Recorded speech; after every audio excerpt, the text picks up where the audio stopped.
তো আজকে আমি একটি কনসেপ্ট নিয়ে আলোচনা করব, যেটা হচ্ছে মূল্যায়ন। ঠিক আছে, আমরা প্রত্যেকটি টেট পরীক্ষায় বা ডিএলএড পরীক্ষায়, বিভিন্ন পরীক্ষায় আমরা মূল্যায়ন যে টপিক আছে প্যাডাগজির, এই টপিক থেকে কিন্তু আমরা প্রশ্ন আসে দেখতে পাই। মূল্যায়ন থেকে আমাদের 2 থেকে 4 মার্ক আমাদের প্রত্যেক পরীক্ষায় আমরা মূল্যায়ন থেকে কমন প্রশ্ন পাই।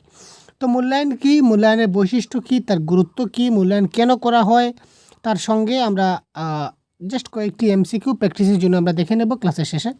তো সুতরাং প্রথমে আমরা কনসেপ্টটি ভালো করে বুঝে নিই।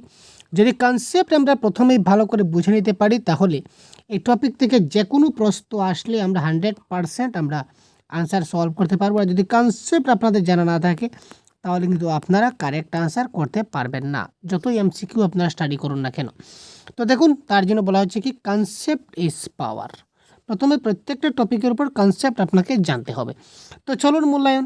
তো এই ক্লাস থেকে আপনারা বেঙ্গলিতে আপনারা একটা ভালো নম্বর পাবেন, সঙ্গে সঙ্গে সিডিপির ক্ষেত্রেও কিন্তু আপনাদের যথেষ্ট একটা গুরুত্বপূর্ণ এখানে আপনারা প্রভাব ফেলবে আপনাদেরকে, কারণ সিডিপি থেকেও কিন্তু এখানে মার্ক আসবে, কারণ মূল্যায়ন বা এভালুয়েশন থেকে কিন্তু সিডিপিতেও প্রশ্ন আসে বা বাংলাদেশ তো আপনাদের আসছে। সুতরাং এখানে দুটি সাবজেক্ট কভার হবে, সুতরাং শেষ পর্যন্ত টপিকটাকে অবশ্যই দেখতে থাকবেন। কোনো কিছুর উপর মূল্য আরোপ করার প্রক্রিয়া হচ্ছে মূল্যায়ন।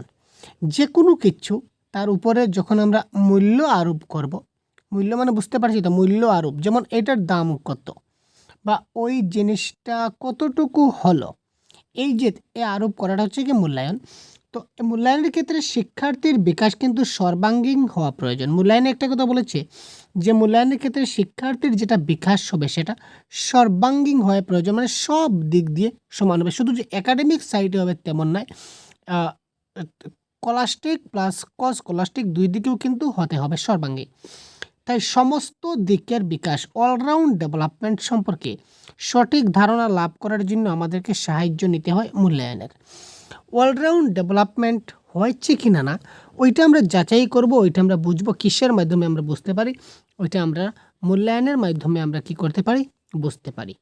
তারপর দেখুন, শিক্ষার্থীদের সম্পাদিত আচরণের উপর গুরুত্ব আরোপ করার প্রক্রিয়া হচ্ছে মূল্যায়ন। শিক্ষার্থীদের সম্পাদিত আচরণের উপর গুরুত্ব আরোপ করার প্রক্রিয়া হচ্ছে কি মূল্যায়ন।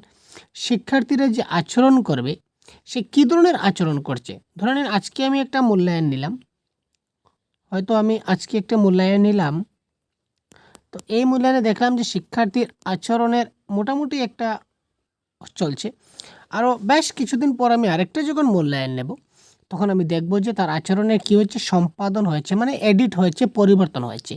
তো এই মূল্যায়নের মাধ্যমে আমরা জানতে পারি যে তার কতটুকু পরিবর্তন হয়েছে আচরণের। ঠিক আছে, তবে মূল্যায়ন শুধুমাত্র বর্তমানের উপর গুরুত্ব দেওয়া হয় তা নয়, ভবিষ্যতে শিক্ষার্থী কীরূপ আচরণ সম্পাদন করতে সমর্থ হবে তাও কিন্তু বিবেচনা করা হয়। অর্থাৎ বলা যেতে পারে মূল্যায়ন প্রক্রিয়ার সাহায্যে শিক্ষার্থীর আচরণকে অতীতের সম্পাদনা এবং ভবিষ্যতের সম্ভাবনা পরিপ্রেক্ষিতে বিচার করতে মূল্য আরোপ করা হয়। অতি গুরুত্বপূর্ণ পয়েন্ট কি বলেছে দেখুন, মূল্যায়নে শুধুমাত্র যে বর্তমানের উপর গুরুত্ব দেওয়া হবে তেমন নয়, একটা শিশু অতীতকালে কি করেছিল এবং ভবিষ্যৎকালে কি করবে সেটাও কিন্তু আমরা এই মূল্যায়নের মাধ্যমে বুঝে নিতে পারি।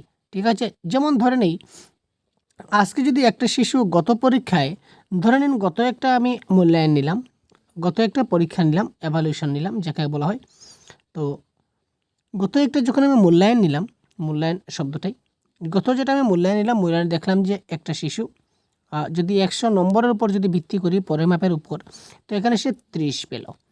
এইবারও আমি সেম টু সেম তার সেম পরীক্ষা নিলাম, সে কী পেল, 30 পেল, সে বেশি পেল না। তার মানে পরের বার যখন নেব তখন আমি দেখব যে তার বেশি পাওয়ার চান্স খুব কম রয়েছে, তাই না? কারণ আমি এবার এতটুকু চেষ্টা করলাম, তারপরেও তার মার্কটা আমি ইনক্রিজ করতে পারলাম না। তার যেটা বোধগম্যতা বা তার যেটা বোঝা, তার যেটা আচরণের পরিবর্তন তেমন বেশি আমি করতে পারলাম না। তার মানে ভবিষ্যতেও আর তেমন বেশি হবে বলেও সম্ভাবনা দেখা যাচ্ছে না। তো তাই বলেছে যে মূল্যায়ন শুধুমাত্র যে বর্তমানের উপর গুরুত্ব দেওয়া হবে তা নয়, ভবিষ্যতে শিক্ষার্থী কীরূপ আচরণ সম্পাদন করতে সমর্থ হবে তাও বিবেচনা করা হয়।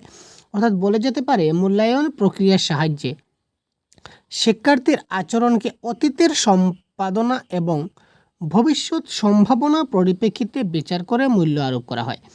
এক কথায় মূল্যায়ন হলো সার্বিক নিরবিচ্ছিন্ন প্রক্রিয়া। মূল্যায়নটা কি, সার্বিক নিরবিচ্ছিন্ন প্রক্রিয়া মানে কি কন্টিনিউয়াস অ্যান্ড কম্প্রিহেন্সিভ এভালুয়েশন, আমরা নামই বলি কি সিসিই। এটা কি CCE, continuous and comprehensive evaluation মানে সব সময় চলতে থাকবে, কন্টিনিউয়াস চলতে থাকবে, তার কোনো বন্ধ নেই। এর কম্প্রিহেন্সিভ হবে, ঠিক আছে, এবং উপায় যার দ্বারা কাঙ্ক্ষিত উদ্দেশ্যগুলি পরিমাণগতভাবে এবং গুণগতভাবে কতটা বাস্তবায়িত হয়েছে তা জানা যায়। সিসিটা আমরা কি করব, কন্টিনিউয়াসলি নেব। মূল্যায়ন কি, মূল্যায়ন হচ্ছে এভলিউশন। আর মূল্যায়নটা কি, মূল্যায়নটা হচ্ছে কি সার্বিক নিরবিচ্ছিন্ন প্রক্রিয়া, যাকে বলা হয় যে কন্টিনিউয়াস প্রসেস, সেটা কন্টিনিউয়াস চলতে থাকে। তার দ্বারা কাঙ্ক্ষিত উদ্দেশ্য, আমাদের একটা উদ্দেশ্য আছে অ্যাজ এ টিচার, আমাদের উদ্দেশ্য আছে যে আমরা শিক্ষার্থীকে কতটুকু শেখাবো।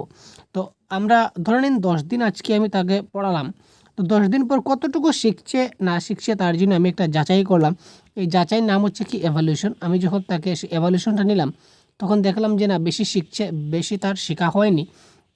তারপর আমি তাকে আবার শেখানোর চেষ্টা করলাম। তারপর আবার কিছুদিন পর আমি আরেকটা সিসিয়ে নিলাম, তারপর দেখলাম যে কতটুকু শিখলো না শিখলো।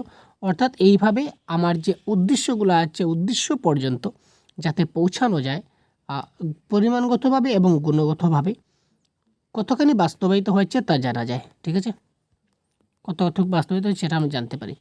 তারপর দেখুন মূল্যায়নের কিছুটা বৈশিষ্ট্য রয়েছে। কী কী বৈশিষ্ট্য দেখি। উদ্দেশ্য ভিত্তিক কার্যাবলী নিয়ে গঠিত। মূল্যায়নটা সবসময় উদ্দেশ্য ভিত্তিক হয়, উদ্দেশ্য ছাড়া কোনো মূল্যায়ন হয় না, ঠিক আছে। মূল্যায়ন হতে গেলে একটা উদ্দেশ্য থাকতে হবে নিশ্চয়, যে আমি কেন মূল্যায়ন নেব, কোন বিষয়ের উপর নেব, কিভাবে নেব, তার একটা নির্দিষ্ট উদ্দেশ্য আছে। শিক্ষাক্ষেত্রে মূল্যায়নের উদ্দেশ্য যথেষ্ট ব্যাপক।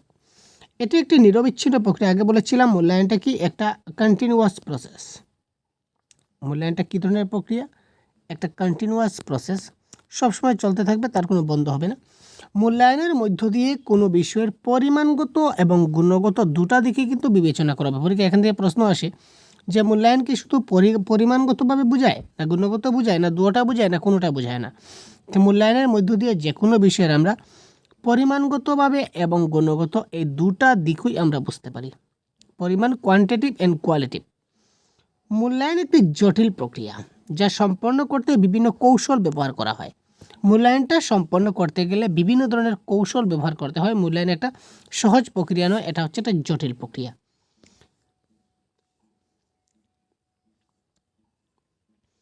তারপর দেখুন মূল্যায়নে শিক্ষার্থীর প্রাথমিক আচরণ অভিজ্ঞতা এবং পরবর্তী আচরণ ও অভিজ্ঞতাকে বিবেচনা করা হয়। মূল্যায়নে শিক্ষার্থীদের প্রাথমিক যে আচার অভিজ্ঞতা রয়েছে, অর্থাৎ সর্বনিম্ন তার যেটা আচার আচরণ অভিজ্ঞতা যেটা রয়েছে শিক্ষার্থীর, ওটা আমরা জানতে পারি। আর তার পরবর্তী যেটা আচরণ অভিজ্ঞতাকে আগে বলেছিলাম যে শুধু আজ বর্তমানের নয়, অতীতকালের এবং ভবিষ্যতের সবগুলোও কিন্তু আমরা এখান থেকে জানতে পারি, তাই না? সুতরাং মূল্যায়নে শিক্ষার্থীদের প্রাথমিক আচার আচরণ এবং পরবর্তী আচার আচরণ অভিজ্ঞতা সবগুলি কিন্তু আমরা বিবেচনা করতে পারি। মূল্যায়নের মধ্য দিয়ে কেবলমাত্র শিক্ষার্থীর নয়, শিক্ষা ব্যবস্থারও সামগ্রিক মূল্যায়ন করা হবে। মূল্যায়ন যে শুধুমাত্র যে শিক্ষার্থীর মূল্যায়ন হবে তা নয়, শিক্ষা ব্যবস্থারও কিন্তু মূল্যায়ন হয়, ঠিক আছে। শিক্ষা ব্যবস্থারও মূল্যায়ন হয়, যে এবার এই ধরনের শিক্ষা ব্যবস্থা আমরা চালু করলাম, তো এই শিক্ষা ব্যবস্থায় শিক্ষা দিকটা উন্নত হচ্ছে না অবনতি হচ্ছে। যদি দেখা যায় না উন্নত হচ্ছে তাহলে ঠিক আছে, আরও ইমপ্রুভমেন্ট করা দরকার। আর যদি দেখা যায় না এটা তো ঠিক নয়, এটা ভুল হচ্ছে, এই পদ্ধতিতে শিক্ষাদান করা আসলে উচিত নয়, শিক্ষা ব্যবস্থা এই ধরনের হওয়া উচিত নয়, তখন সঙ্গে সঙ্গে এটাকে চেঞ্জ করে মডিফাই করে নতুন একটা দেওয়া হয়, ঠিক আছে। তারপর দেখুন মূল্যায়নের মধ্য দিয়ে শিক্ষার্থীর সামাজিক, মানসিক, দৈহিক, প্রাক্ষবিক এবং শিক্ষাগত দিক বিবেচনা করা হয়। আগে বলেছিলাম যে মূল্যায়নটা কি, মূল্যায়নটা হচ্ছে কি, একটু স্ক্রল ডাউন করি, আচ্ছা, মূল্যায়নটা হচ্ছে কি অলরাউন্ড ডেভেলপমেন্ট। আমরা আগে কি বলেছিলাম, মূল্যায়নটা শিক্ষার্থীর কোন দিকটা বিবেচনা করবে, সেটা অলরাউন্ড ডেভেলপমেন্টের চিন্তা করবে, সব দিক সার্বিক বিকাশ অর্থাৎ অলরাউন্ড বিকাশ। তো সব দিক বিকাশ বলতে এখানে তার সামাজিক বিকাশও আমাদের দেখতে হবে, মানসিক বিকাশ হয়েছে কিনা দেখতে হবে, দৈহিক বা শারীরিক বিকাশ হয়েছে কিনা দেখতে হবে, প্রাক্ষবিক বিকাশ হচ্ছে কিনা দেখতে হবে, তারপর শিক্ষাগত দিক দিয়ে তো বিবেচনা করতেই হবে। এই সব দিকে আমাদেরকে বিবেচনা করতে হবে কার মাধ্যমে, মূল্যায়নের মাধ্যমে। যে মূল্যায়নের মধ্যে পরীক্ষায় শিশুটা কতটা নাম্বার পেলো দেখে নেই, না, সেটা সম্ভব নয়, সেটা আসলে মূল্যায়ন নয়, সেটা জেনে রাখবেন, এটা মূল্যায়নের একটা বৈশিষ্ট্যের মধ্যে পড়ছে। শিক্ষার্থীর আচরণের ক্রমোন্নতির হার মূল্যায়নের দিক থেকে নির্ণয় করা যায়। শিক্ষার্থীর আচরণে আগে যে বলেছিলাম ক্রম উন্নতি, ক্রম উন্নতির হার। শিক্ষার্থীরা আজকে আমি একটা পরীক্ষা নিলাম সিসি, দেখা গেল তার মোটামুটি তার 10% ইমপ্রুভ হয়েছে, পরবর্তী সিসিতে তার 20% বৃদ্ধি হয়েছে, তারপরের সিসিতে আমরা দেখলাম 30% হচ্ছে। তার মানে তার ক্রম উন্নতি হচ্ছে। আস্তে আস্তে আমরা যখন ভালো করে যখন পড়াতে যাব তখন আলটিমেটলি তার যেটা ক্রম উন্নতির হার, যেটা পার্সেন্টেজ, সেটা আলটিমেটলি গেলে বৃদ্ধি হবে। এবং এটা আমরা বুঝবো কী করে? মূল্যায়নের মধ্য দিয়ে আমরা সেটা বুঝে নিতে পারবো। তো আগে বলেছিলাম যে মূল্যায়নের একটা উদ্দেশ্য রয়েছে। তো মূল্যায়নের উদ্দেশ্যগুলো কি আমরা দেখে নিই। শিশুদের প্রত্যাশিত আচরণ এবং আচরণের পরিবর্তন পর্যবেক্ষণ করা। শিশুরা একটা আচরণ করে এবং তাদের যদি খারাপ আচরণ হয় সেগুলিকে আমাদের পরিবর্তন করা, ঠিক আছে, আচরণের পরিবর্তন পর্যবেক্ষণ করা, এবং সেই আচরণের পরিবর্তনটা হলো কি না সেটা আমরা বুঝবো। কিভাবে বুঝবো?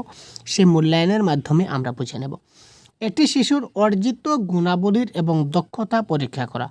শিশুর যে অর্জিত গুণাবলী, শিশু কী কী গুণাবলী অর্জন করতে পারলো, শিশুর মধ্যে কী কী গুণ বর্তমানে অর্জন হলো এবং সে কী দক্ষতা অর্জন করতে পারলো, সেটা আমরা পরীক্ষা করতে পারি, যাচাই করতে পারি। কার মাধ্যমে? মূল্যায়নের মাধ্যমে। শিশুদের সমস্যা নির্ধারণ এবং সমাধান করা। ধরে নেওয়া যাক মূল্যায়নের মাধ্যমে সে একটা জিনিস সেখানে সে ভুল করেছে, ধরে নেওয়া যাক ওই জিনিসটা সে ভুল করেছে, ওইটা তার হয়নি, সম্ভব হয়নি তার পক্ষে সেটা সমাধান করা। তখন মূল্যায়নের মাধ্যমে একজন শিক্ষক বুঝলেন যে ওই শিশুর ওই জায়গায় সমস্যা রয়েছে। তারপর তিনি কী করলেন? সমস্যা নির্ধারণ তো করলেন, যে ওই জায়গায় সমস্যা রয়েছে তিনি বুঝতে পারলেন, দ্যাট ইজ কল্ড সমস্যা নির্ধারণ। তিনি বুঝতে পারলেন এখানে সমস্যা রয়েছে। তারপর তিনি কী করবেন?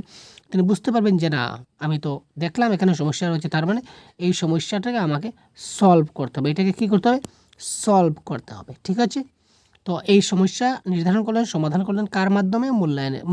মূল্যায়ন ছিল বলে, আপনি মূল্যায়ন করলেন বলে আপনি সমস্যা ধরতে পারলেন, ঠিক আছে।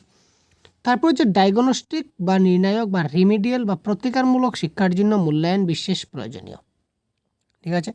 তারপর দেখুন কোনো ছাত্র, যদি আমরা যাকে বলি কমজোরি ছাত্র, কমজোরি বলতে যারা বেশি পড়তে পারেনি বা বেশি শিখতে পারেনি, শেখার ক্ষেত্রে এখনও তাদের অনেক কিছু শেখার বাকি রয়েছে, তো তাদের জন্য যেটা মূল্যায়ন নেব, দেখে নেওয়া যাচ্ছে যে তার পার্সেন্টেজ 30% রয়েছে, বাকি স্টুডেন্টটার 60%, কিন্তু 2-4 জন ছাত্র দেখলাম যাদের পার্সেন্টেজ 30 বা 40 থেকেও বিলো পার্সেন্ট। তো এই 30 এবং 40 বিলো পার্সেন্ট শিক্ষার্থীদেরকে এই 60% পর্যন্ত পৌঁছাতে গেলে আমাদের কি দরকার হবে? আমাদের রিমিডিয়াল ক্লাসের দরকার হবে বা প্রতিকারমূলক শিক্ষার প্রয়োজন হবে। তো সেই প্রতিকারমূলক শিক্ষা কোন কোন ছাত্রকে আমি প্রতিকারমূলক শিক্ষায় নেব, সেগুলো আমাদের যাচাই করতে গেলে বা জানতে গেলে আমাদেরকে কিসের প্রয়োজন হবে? ভাই, মূল্যায়নের প্রয়োজন হবে, মূল্যায়ন করতে হবে। সামগ্রিক বিকাশে ত্বরান্বিত করা। সামগ্রিক বিকাশ সব দিক দিয়ে আমাদের আগে বলেছিলাম অলরাউন্ড ডেভেলপমেন্ট হতে হবে, সেটা নিশ্চিত করতে হবে। শিক্ষণ ও শিক্ষণকে মূল্যায়ন এবং যাচাই করা। শিক্ষণ এবং শিক্ষণ কতটুকু শিখতে পারছে, কতটুকু শেখাতে পারছি, এইসব দুটা জিনিস কী করতে হবে? আমাদেরকে মূল্যায়ন করতে হবে, যাচাই করতে হবে। শিক্ষাদান পদ্ধতির উদ্দেশ্য ও প্রয়োগ বোঝা এবং বিদ্যালয়ের সকল কার্যক্রম পরীক্ষা করা। আমি যে পদ্ধতিতে শিক্ষাদান করেছি এতদিন, ধরে নিন আপনি 1 মান্থ, একটা উদাহরণ, একটা এক্সাম্পল আমি দিচ্ছি। আপনি 1 মান্থ স্টাডি করলেন একটা স্টাইলে, আপনি স্টাডি করালেন, আপনি টিচ করলেন শিশুদেরকে, আপনি পড়ালেন কতদিন? 1 মাস। 1 মাস আপনি পড়ালেন একটা পদ্ধতিতে, তারপর আপনি একটা এভালুয়েশন নিলেন বা একটা মূল্যায়ন নিলেন, তারপর আপনি কি করলেন? একটা মূল্যায়ন নিলেন। মূল্যায়ন নেওয়ার পর দেখলেন যে ক্লাসে টোটাল আপনার ধরে নিন 70 জন ছাত্র ছিল, সেই 70 জনের 60 জন ছাত্রের পার্সেন্টেজ এতই পুয়ার, মানে তারা হয়তো 20% পেয়েছে, বাকি 10 জন আমি ছেড়ে দিলাম। এই 60 জনের 70 জনের মধ্যে 60 জন ছাত্রই তারা কি 20% মার্ক পেল, মানে একদম সর্বনিম্ন পেল তারা, কারো আবার 20%-এর কম পেল।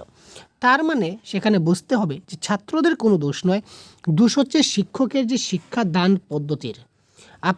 আপনি যে পদ্ধতিতে শিক্ষাদান করছেন, এই শিক্ষাদান পদ্ধতিটা ছাত্রদের গ্রহণযোগ্য বা ছাত্রদের উপযুক্ত হচ্ছে না, তখন আপনি আপনার শিক্ষাদান পদ্ধতিটা পরিবর্তন করবেন।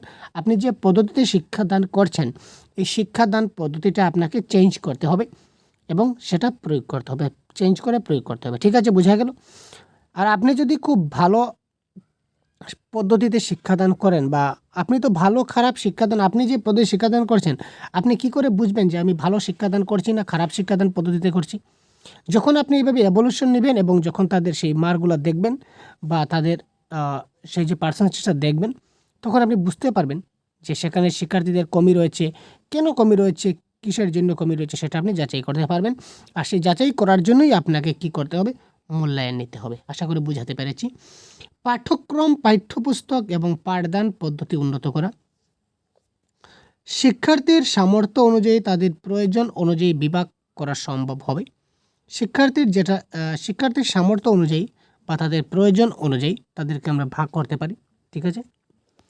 অর্থাৎ কোনো ছাত্র আমরা দেখলাম তারা মেকানিক্যাল লাইনে খুব এক্সপার্ট, কোনো কিছু দেখলেই তারা ভেঙে জোড়া দেওয়ার চেষ্টা করে, তাদেরকে আমরা মেকানিক্যাল লাইনে ট্রান্সফার করে দিতে পারি। আবার কেউ দেখলাম ইঞ্জেকশনের সিরিঞ্জ নিয়ে তারা অনেক ব্যস্ত থাকে, ছোটো শিশুরা, তারা ডাক্তার হওয়ার ইঙ্গিত দিচ্ছে, তাদেরকে আমরা ডাক্তারি লাইনে আমরা পাঠাতে পারি। কারো আরও অনেক দেখবেন ক্যাশ পেন দিয়ে বা কাঠ পেন্সিল দিয়ে ওনারা ড্রয়িং করতে ব্যস্ত থাকে ছোটো শিশুরা, তার মধ্যে চিত্রকলা বা একজন ভালো আর্টিস্ট হওয়ার সম্ভাবনা দেখতে পাই, তাকে আমরা সেই আর্ট বিভাগে ট্রান্সফার করে দিতে পারি। সুতরাং সেই বিভিন্ন ধরনের শিশুদের আমরা বুঝতে পারি সেই কিসের মাধ্যমে? মূল্যায়নের মাধ্যমে। এখানে শিক্ষকের দক্ষতা এবং সাফল্য পরিমাপ করা হবে। শিক্ষার্থীরা কতটুকু পারলো না পারলো সেটা কিন্তু শিক্ষকের উপরেও কিন্তু সেটা অনেক বেশি ডিপেন্ড করে। শিশুদের ব্যক্তিগত এবং সামাজিক চাহিদা পূরণ করা, শিশুদের ব্যক্তিগত এবং সামাজিক চাহিদা সেখানে পূরণ করতে হবে। প্রকৃত শিক্ষণের উপযোগী কার্যকর পদ্ধতি এবং কৌশল আবিষ্কার করতে হবে, যে কোন কৌশলে তিনি শিক্ষার্থীদের শেখাবেন এবং কোন কৌশলে শেখালে তারা খুব ভালো করে শিখবে, সেটা একজন শিক্ষক হিসাবে আপনার খুব ভালো করে জানতে হবে। পরীক্ষা পদ্ধতির প্রয়োজনীয় সংস্কার করা, পরীক্ষা পদ্ধতির যেটা প্রয়োজনীয় সংস্কার হচ্ছে সেটাকে আপনি সংস্কার করতে হবে। তারপরে দেখুন মূল্যায়নের গুরুত্ব। মূল্যায়নের কিছু গুরুত্ব রয়েছে। শিক্ষার্থীদের শিক্ষার প্রতি উৎসাহিত করা, শিক্ষার্থীদেরকে আমাদের কি করতে হবে? শিক্ষার প্রতি উৎসাহিত করতে হবে। মূল্যায়নের গুরুত্ব কি? শিক্ষার প্রতি উৎসাহিত করা। এটি শিক্ষার প্রকৃত লক্ষ্য অর্জনের সহায়তা করে। শিক্ষার কি করে? প্রকৃত একটা লক্ষ্য অর্জন করতে সহায়তা করে। শিশুদের সমস্যা সহজেই খুঁজে বের করা যায় মূল্যায়নের মাধ্যমে। আগে বলেছিলাম যে শিশুরা কোথায় কি সমস্যা রয়েছে, সেই সমস্যাগুলো আমরা সহজেই খুঁজে বের করতে পারি। কিসের মাধ্যমে খুঁজে বের করতে পারি? আমরা মূল্যায়নের মাধ্যমে। কোন জিনিসটা বুঝতে পারছি না, কোন জিনিসটা সে কম বুঝেছে, সেই জিনিসগুলো আমরা মূল্যায়নের মাধ্যমে খুব সহজেই বুঝতে পারি। শিশুদের অগ্রগতিতে সাহায্য করে মূল্যায়ন, কারণ যে জিনিসটা সে বুঝতে পারেনি পরবর্তী সময় আমি তাকে খুব সহজেই তাকে বুঝিয়ে নিতে পারি। মূল্যায়ন শিক্ষাগত এবং পেশাগত নির্দেশিকা প্রদান করে। মূল্যায়ন শিক্ষাগত দিক দিয়ে এবং পেশাগত নির্দেশিকা দুটোই প্রদান করে। পেশাগত দিক দিয়ে আমাদের মূল্যায়ন হয়। ঠিক আছে? ধরে নিন যে কোনো পেশায় যদি কেউ ব্যস্ত থাকে, বা আর্টের ক্ষেত্রেও একজনে কী করছে? আর্ট করছে। একজনে যে 10টা আর্ট করে বা 20টা আর্ট করে, তখন সেখানে সে কোনটা ভালো আর্ট করেছে, কোনটা খারাপ আর্ট করেছে, সেটা আমরা বুঝতে পারি কিসের মাধ্যমে? আমরা বুঝতে পারি মূল্যায়নের মাধ্যমে। তো মূল্যায়ন সম্বন্ধে জানতে গেলে আমাদের পরিমাপ সম্বন্ধে একটু জানতে হবে ভাই। তো মূল্যায়ন সম্বন্ধে আমরা জানলাম। এবার দেখুন পরিমাপ, মূল্যায়নের সঙ্গে পরিমাপের কিন্তু কিছুটা সম্পর্ক আছে, কি আমরা ডিসকাস করবো না, জাস্ট একটু আপনাদের হাইলাইট করে দিচ্ছি পরিমাপটা কি একটু দেখে নিন। কোনো বস্তু বা ঘটনার একটি বৈশিষ্ট্য সংখ্যাবাচক শব্দ দ্বারা প্রকাশ করার প্রক্রিয়া হচ্ছে পরিমাপ। সংখ্যাবাচক, যেমন একটা শিশু পরীক্ষায় কত নাম্বার পেল, কত নাম্বার সে পাইল, অর্থাৎ 70 পেল, 60 পাইল, 50 পাইল, এই যে তার নাম্বার, এই যে সাংখ্যিক মানের দ্বারা আমরা যেটা নির্ণয় করতে পারি, এটাই হচ্ছে কি আসলে পরিমাপ। কিন্তু মূল্যায়ন কিন্তু সেই সাংখ্যিক মান কিন্তু নয় ভাই, আমাকে বলেছিলাম সেটা সার্বিক। অবশ্য পরিমাপের সংখ্যা দ্বারা প্রকাশ করার জন্য যুক্তিযুক্ত নিয়ম থাকাও জরুরি আছে। এক কথায় বলা যায় পরিমাপ হলো এমন একটা প্রক্রিয়া যার দ্বারা কতকগুলি নির্দিষ্ট নিয়ম অনুসারে শিক্ষার্থীর বিশেষ যে বৈশিষ্ট্য আছে, বৈশিষ্ট্যগুলোকে মানসিক এবং শিক্ষাগত সংখ্যা মান দ্বারা প্রকাশ করা হয়। আমি এইমাত্র যা বললাম। তারপর দেখুন পরিমাপের কিছু বৈশিষ্ট্য কী কী দিয়েছে এখানে। পরিমাপের দ্বারা কোনো বস্তু বা ঘটনার একটি বিশেষ সংখ্যাবাচক শব্দ দ্বারা প্রকাশ করা হবে পরিমাপ। পরিমাপের দ্বারাই পরিমাপ নির্দেশ করা যায়। পরিমাপের নিয়ম অবশ্যই সর্বগ্রাহ্য হওয়া প্রয়োজন। তারপর দেখুন পরিমাপ এবং মূল্যায়ন। পরিমাপ এবং মূল্যায়নের মধ্যে পার্থক্য কী, এটা কিন্তু আমাদের একটু জানতে হবে। পরিমাপের ক্ষেত্রটা সংকীর্ণ এবং সীমিত। পরিমাপের যেটা ক্ষেত্র রয়েছে এটা সংকীর্ণ, একটা ছোট্ট এবং সীমিত, মানে লিমিটেড। কিন্তু মূল্যায়নের পরিধিটা হচ্ছে বিশাল এবং ব্যাপক। এখানে ডিফারেন্সটা বুঝবেন। মূল্যায়নের যেটা পরিধিটা হচ্ছে কি বিশাল, মানে অনেক বড় এবং অনেক ব্যাপক। কারণ মূল্যায়নের শেষ আছে কিনা আপনি বলুন তো, মূল্যায়নের কি শেষ হচ্ছে? না, মূল্যায়নের কোনো শেষ নেই। তারপর দেখুন এখানে কি বলেছিল, নেক্সট পয়েন্ট, পরিমাপ। পরিমাপটা হলো একটা প্রাচীন ধারণা। পরিমাপটা কি একটা প্রাচীন ধারণা, আর প্রাচীন ধারণা থেকে একটা পরিমাপ আমরা জানছি। মূল্যায়ন অপেক্ষাকৃত নতুন ধারণা, অর্থাৎ কি আধুনিক ধারণা। ঠিক আছে, এটা হচ্ছে পৌরাণিক ধারণা, পুরনো ধারণা, ট্র্যাডিশনাল সিস্টেম। আর মূল্যায়নটা হচ্ছে কি নতুন ধারণা, নতুন সিস্টেম।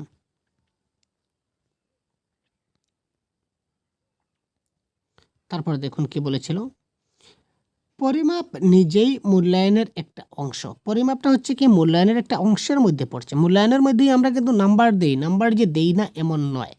ঠিক আছে, কিন্তু তার সঙ্গে কিন্তু আর অনেকগুলি রয়েছে। সুতরাং পরিমাপটা নিজেই হচ্ছে কি মূল্যায়নের একটা অংশ। আর মূল্যায়ন হচ্ছে কি সমগ্র শিক্ষা ব্যবস্থার একটা অংশ। মূল্যায়ন কার অংশ? সমগ্র শিক্ষা ব্যবস্থার অংশ। এই পার্থক্যটা খুব ভালো করে যদি বুঝে নেন তাহলে কিন্তু এখান থেকে প্রশ্ন আপনাদের আসবে পরীক্ষায়, একটু ভালো করে আপনারা দেখে নেবেন। তারপর দেখুন ডায়াগনস্টিক বা রিমিডিয়াল শিক্ষা পরিমাপের মাধ্যমে সম্ভব নয়। পরিমাপের মাধ্যমে আমরা রিমিডিয়াল টিচিং দিতে পারি না, কিন্তু আমরা মূল্যায়নের মাধ্যমে কি করতে পারি? মূল্যায়নের মাধ্যমে আমরা ডায়াগনস্টিক বা প্রতিকারমূলক শিক্ষা দিতে পারি। ঠিক আছে, তারপরের পয়েন্ট দেখি, সাধারণ প্রজ্ঞামূলক দিক এর উদ্দেশ্য পরিমাপ নির্ধারণ করতে পারে। আর এখানে বলেছে মূল্যায়ন অনেক বেশি উদ্দেশ্যমূলক, নির্ভরযোগ্য এবং বাস্তবতা সম্পন্ন প্রক্রিয়া। ঠিক আছে, তো এই মূল্যায়ন এবং পরিমাপের বৈশিষ্ট্য আমরা জানলাম, এবং মূল্যায়ন এবং পরিমাপের পার্থক্য আমরা জানলাম। এবার এক দুইটা এমসিকিউ আপনাদের জন্য দেখে নেওয়া যাক। এখানে দেখুন তো 1 নম্বর প্রশ্ন কি হলো, কোনটি সত্য লেখো। মূল্যায়ন হচ্ছে সার্বিক নিরবিচ্ছিন্ন প্রচেষ্টা। শিক্ষণকেই মূল্যায়ন বলা হয়। পরীক্ষা পদ্ধতির প্রয়োজনীয় সংস্কার কখনোই সম্ভব নয়। মূল্যায়ন কেবল পরিমাণগত হয়। কোনটা হবে কারেক্ট আনসার? কোয়েশ্চেন নাম্বার 1 বলুন তো। দেখুন মূল্যায়ন কেবল পরিমাণগত নয়, মূল্যায়নটা হচ্ছে কি পরিমাণগত এবং গুণগত। ঠিক আছে, পরীক্ষা পদ্ধতির প্রয়োজনীয় সংস্কার কখনোই সম্ভব নয়। তো পরীক্ষা পদ্ধতির প্রয়োজনীয় সংস্কার সম্ভব কার মাধ্যমে সম্ভব? মূল্যায়নের মাধ্যমে সম্ভব। ঠিক আছে, তারপর দেখি শিক্ষণকে মূল্যায়ন বলা হয়। শিক্ষণকে মূল্যায়ন বলা হয় সেটা ঠিক নয়। শিক্ষণকে শিক্ষণ মূল্যায়ন অন্য জিনিস। মূল্যায়ন হলো সার্বিক নিরবিচ্ছিন্ন প্রক্রিয়া।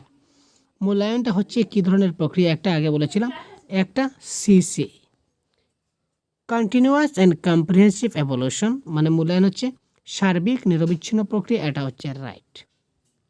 তারপর দেখি মূল্যায়নের পরিধি নয় কোনটা। দেখুন মূল্যায়নের পরিধি নয় কোনটি? শিক্ষার্থীর সার্বিক বিকাশ সাধন, শিক্ষার স্থিরীকৃত লক্ষ্য উদ্দেশ্য পূরণ, শিক্ষার্থীকে শিক্ষাগত ও বৃত্তিগত নির্দেশনা দান, শিক্ষণের সমাপ্তি মূল্যায়ন।